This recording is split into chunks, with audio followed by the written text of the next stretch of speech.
All right. So I will go ahead and get started. Good afternoon, everyone, and thank you for taking the time to join us today for the pre-submittal meeting for the 63rd and Ashland RFP. My name is London Walther, and I'm a Southeast Regional Planner with the Department of Planning and Development. I'm joined today by Deputy Commissioner Cindy Roebuck, Supervising Planners Justin Peterson. We're also pleased to have Quinn Casal from the CTA, as well as staff from the 16th Ward Office.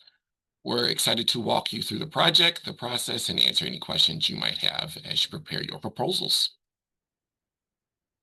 So for the, the goal for today's webinar is to make sure everyone has a shared understanding of the site, the development objectives, and the requirements outlined in the RFP. We'll review the development opportunity, key priorities for this corridor, how to apply, the selection process, and the proposed timeline.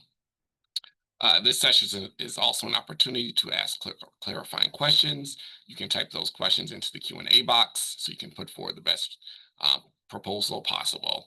And we will address all of those questions at the end of the presentation. So we'll start off with some development context. This project is located in the West Englewood community area, which along with Englewood community area has seen significant city investment and development in recent years. This includes the now under construction Earl School conversion, which received over $17 million in city funding for new affordable housing. The Englewood Brick Room, located directly across the street from the RFP sites, which received a $500,000 city grant, and Thrive Englewood, which is a over $40 million development that also received significant city funding and was recently completed. You've also got Kennedy King College, the future Englewood Trail, and Englewood Square, all within a mile of the site.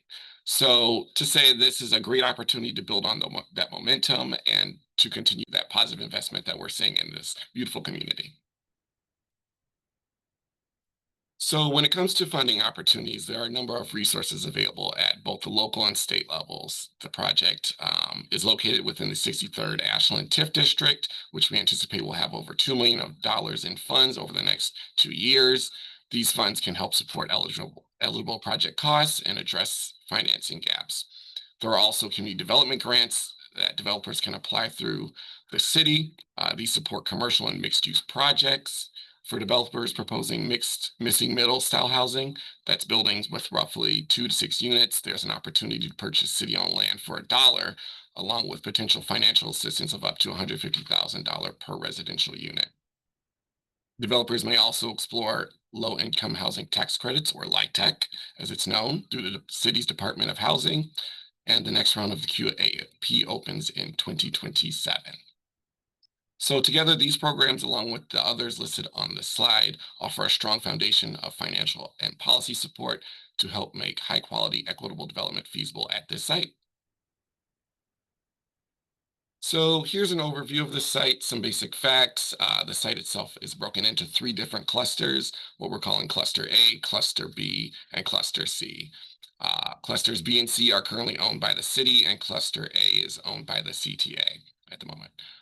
Cluster A, just south of the CTA station, seen here in blue, is the largest of the 3 sites at over 100,000 square feet and is composed of 2 pins. This cluster is currently zoned B32 and will support up to a B3 zoning if necessary for your proposal.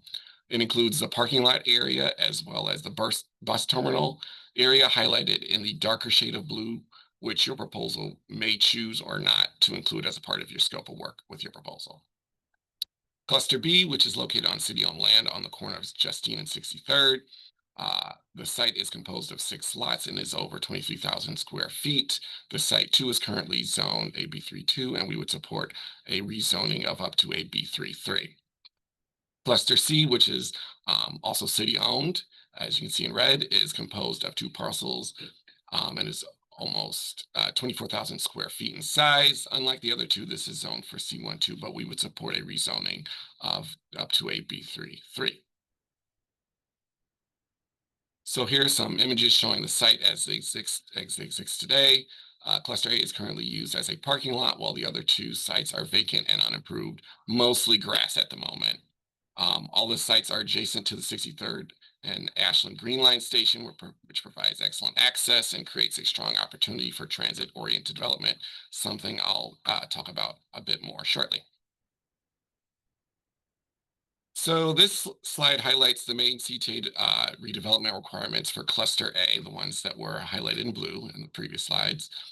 Developers will need to maintain existing CTA easements and access with potential opportunities to rebuild or relocate facilities under certain conditions. The project must retain up to 40 parking spaces for CTA use, 24-hour restroom access, improved lighting, and direct pathways from the development to the CTA station. For proposals that include Cluster A, which is the bus terminal area, any redevelopment must either utilize air rights or rebuild the terminal in the same general location, while also preserving or replacing the existing CTA employee parking spaces. And after the next slide, I'll give CTA a chance to chime in to add further to it. Um, this slide outlines potential approaches for the Cluster A property. CTA will consider proposals for either a sale or ground lease of the property, and depending on the final structure, the IGA may allow the land to be transferred from CTA to the city or directly transferred from the CTA to the applicant. I'll pause here to see if CTA would like to provide any more detail on those requirements or transfer of property. No, I think you pretty much covered it, London. I think, yeah, thank Thank you. All right, so looking at the timeline, we're about 3 weeks into the application period, which opened on October 1st. Applications are due January 5th of next year. Following that deadline, DPD and CTA will review applications based on a scoring metric that we'll explain a little bit more shortly. Qualified applicants will have the opportunity to introduce themselves to the community and receive public input during the review period. We'll work with Alderman Coleman to establish timing and format of that public meeting. With public feedback, DPD and CTA will make a final recommendation on which applicant should move forward to the next stage of the application process.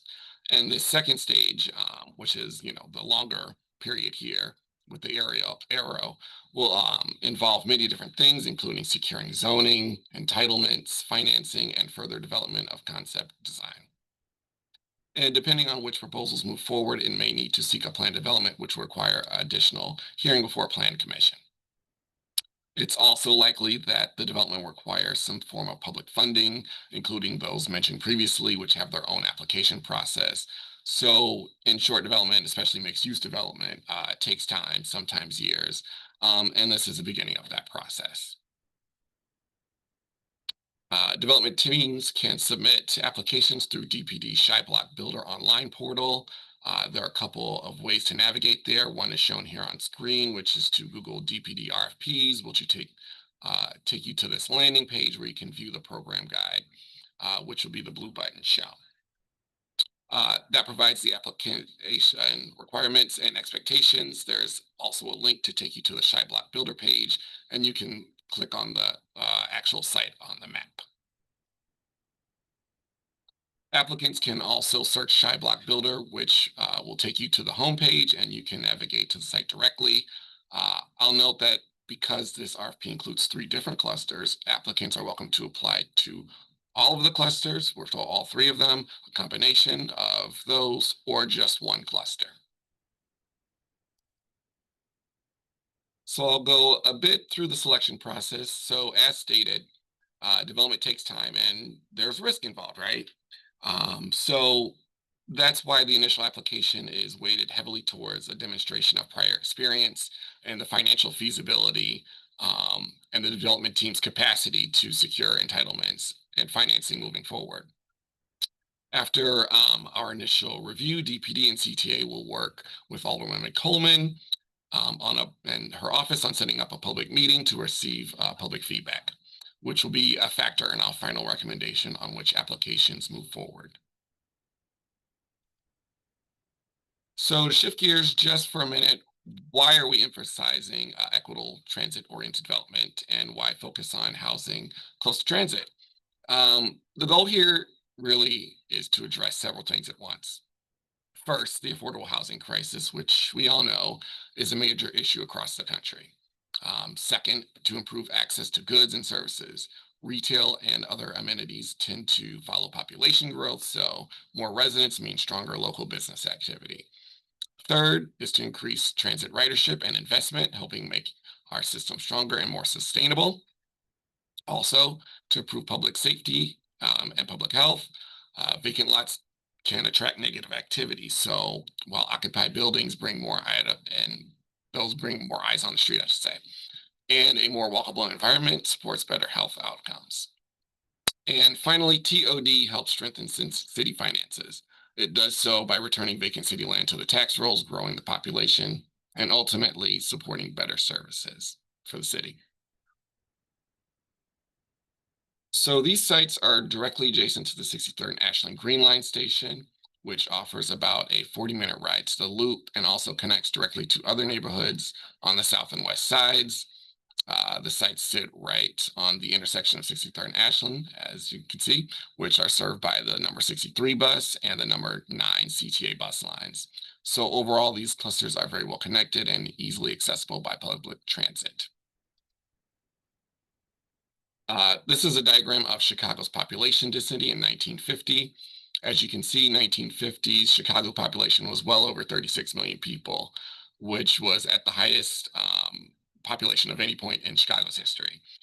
The areas in blue were the areas of highest density. They could support frequent service, so they were really transit-oriented neighborhoods.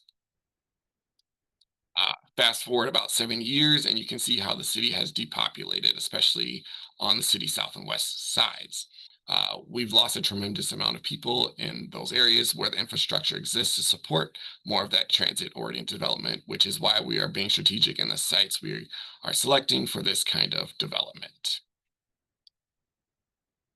And this slide shows areas of the city with higher concentration of car-free households. As you can see, much of Inglewood and West Inglewood have a relatively high share of households without cars, especially along CTA rail lines. This indicates that there's a significant portion of residents in the area dependent on public transit for daily transportation. So, if transit-oriented development is really about tackling affordable housing, improving access to goods and services, and strengthening public health and city finances, we wanted to get a sense of what a realistic development scenario might look like here. So, what we came up with includes a mix of housing types and some active ground floor uses to help bring life to the corridor. For cluster A, we're envisioning something that aligns with a B23 zoning, which allows for ground floor residential. And you can see along Justine Street here, that could look like a series of smaller neighborhood scale buildings, more in line with the existing homes nearby. Then along Ashland, maybe a larger multifamily building around 5 stories with retail on the ground floor to activate that corner.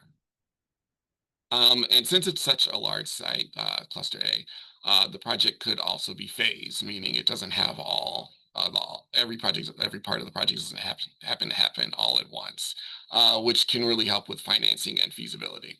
Altogether, we estimate this could support up to 90 to 100 units. Moving over to cluster B, we're seeing potential for a mixed-use building at the corner of 63rd and Justine, plus 2 smaller buildings on the individual city parcels. These could include retail at the ground level with housing above for a total of about 50 to 60 units. And then for cluster C, we're imagining 3 4-story buildings, along with ground floor retail and residential above, which could add another 15 to 20 new units to the area. So together, that's a good mix of building scales, uses, and housing options, and a vision that could really complement what's already happening in Inglewood.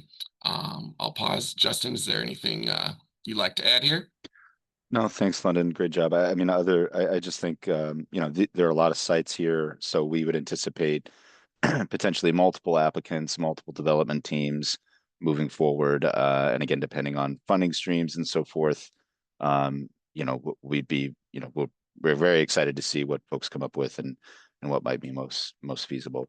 And then the other two kind of ghosted out buildings are, future phases, what we're showing here. Those are located on private land right now at the corner of 63rd and Ashland, which is either vacant or underutilized. So we would love to see obviously those activated as well in the future. All right. Thank you, Justin.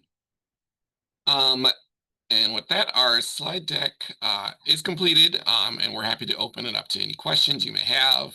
Also, if there's any questions that come up in the future, you may email me directly until the middle of December. So yeah. Any questions that we've got in the chat box? There is nothing in there currently, but yeah, if Maybe a few anyone wants to minutes. use the Q&A function on Zoom, you can submit your questions through there.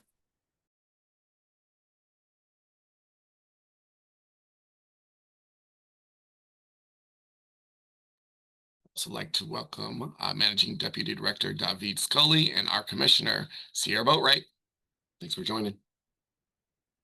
Great job, London and Justin. Hi, all. I know that there's no questions right now.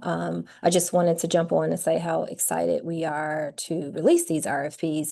And more importantly, how excited we are to hear you all's creative ideas for the activation of these parcels and your creative ideas in terms of the capital stacks. These are sites that want to be developed into something dynamic. And so bring those ideas forward, some amazing partnerships between development teams. We welcome that. We invite that. But thank you all for joining today.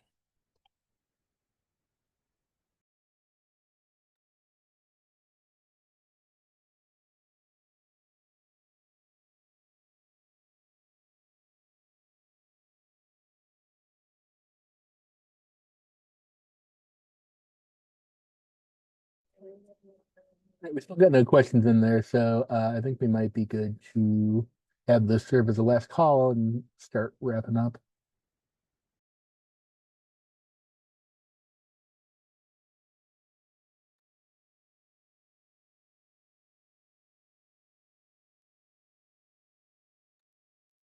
Right. All right, so before we wrap up, I just want to say how excited we are about what's possible here at 63rd and Ashland. This is more than just a site. It's a chance to spark real economic growth, create opportunities for residents, and bring fresh energy to the corridor. Like I said, if you have any questions after today, please don't hesitate to reach out to me. We want to ensure that you have everything you need together to put a strong submission forward. So we look forward to reviewing your ideas and working together to make this vision a reality. So thanks again and have a great day. Thanks, London. Thanks, everyone.